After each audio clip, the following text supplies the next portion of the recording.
Shelly Kelly, Annie Parker Confidential. Welcome to my home in Solana Beach, California. I always love having you here. All right, so today I want to share with you my personal 6 confidence boosting moves. These are 6 confidence boosting moves that I personally use when I want to feel like extra game on, or I want to feel extra powerful, or maybe I'm just not feeling it for the day, but I need to.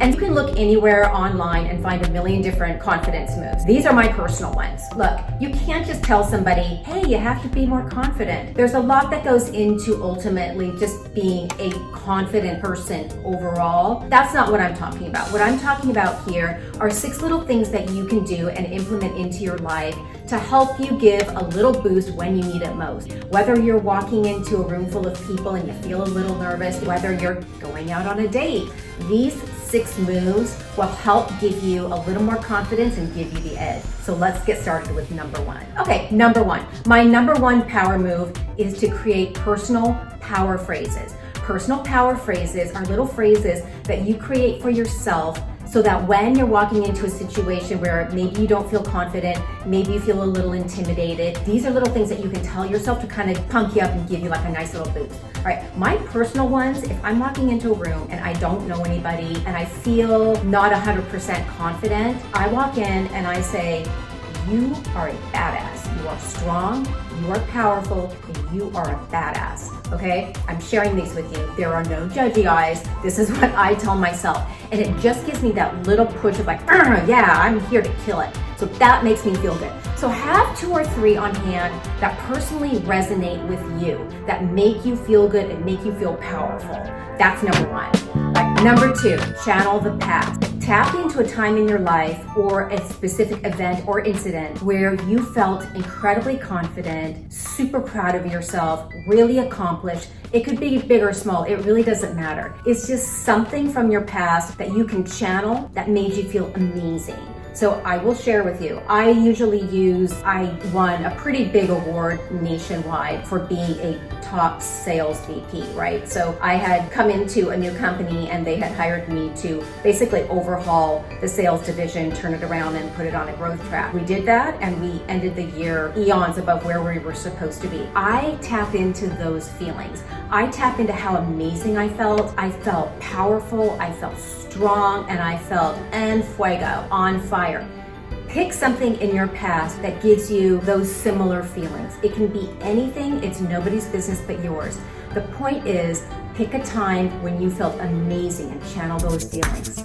Number 3, dress the part. I don't care what anybody says, clothes have a ton to do with how you feel about yourself, all right? It's going to be different for different situations. It's different if I'm going into a business meeting versus to a social event, right? But I'm going to choose something that at my very essence makes me feel incredibly powerful and good about myself, right? So choose a few outfits that make you feel good. If you're going into an interview, it's probably like a suit. I always feel more confident and comfortable in pants. I don't know, I just feel more powerful because I'm not always having to worry about crossing my legs, what's my skirt doing. So personally, I like a pair of slacks and I like a really nice fitted blazer. Sometimes I'll put a thin belt around it. Just something where I feel powerful. So pick clothes that make you feel amazing and confident before you go someplace. Okay, number 4, strike a pose. You've probably heard of a power pose a million times over, right? But actually they're very, very effective. Not only do they signal to the external world that you're confident, but they do something for your psyche. So let me show you the difference. This is an example of a non-power pose. Crossing your legs isn't that big of a deal, but if you put your hands kind of like this and tilt your head to the side, do I look powerful? Probably not. I probably look deferent and submissive, right? That's not a power pose. But a wide stance, so I actually do usually stand like this. A wide stance, hands on the hips. I don't want to look bitchy, and if I look bitchy, I shouldn't. But if I'm standing like this, or if I'm standing straight head on to somebody, looking them in the eye and talking to them, this is a more powerful stance. Or you can also cross your arms and still have a wide stance, right? I'm still powerful, but I'm listening to them. So practice your power moves. They should feel comfortable, but they should feel confident. Also, you want to make sure that you're standing up straight and that your head is up. So if I'm walking into a room, look at the difference. Here's the non-powerful walk. Okay, here's a more powerful walk. Okay, that's probably a little goofy. but you know what I'm saying. Head up, shoulders back, walk in straight, and take your power stance.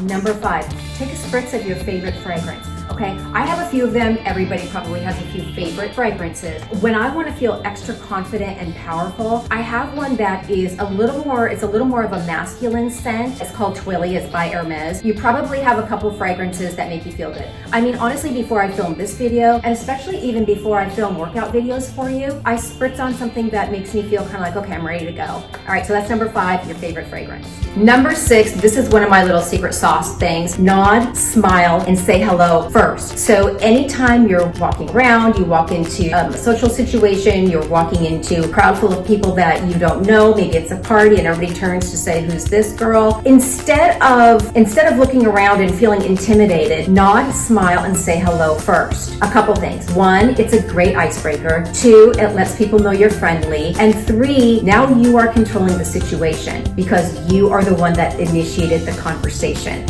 So that's just a nice little trick. It's a great icebreaker for people. All right, try these 6 tips, and if you have any questions, be sure to ask me below. I always read them and I always answer them. And you're going to want to be sure to subscribe to my channel where I bring you all sorts of great things on fitness, wellness, beauty, healthy living, great recipes, and the rest. All right, visit me at AnnieParkerConfidential.com, and I will see you on the blog.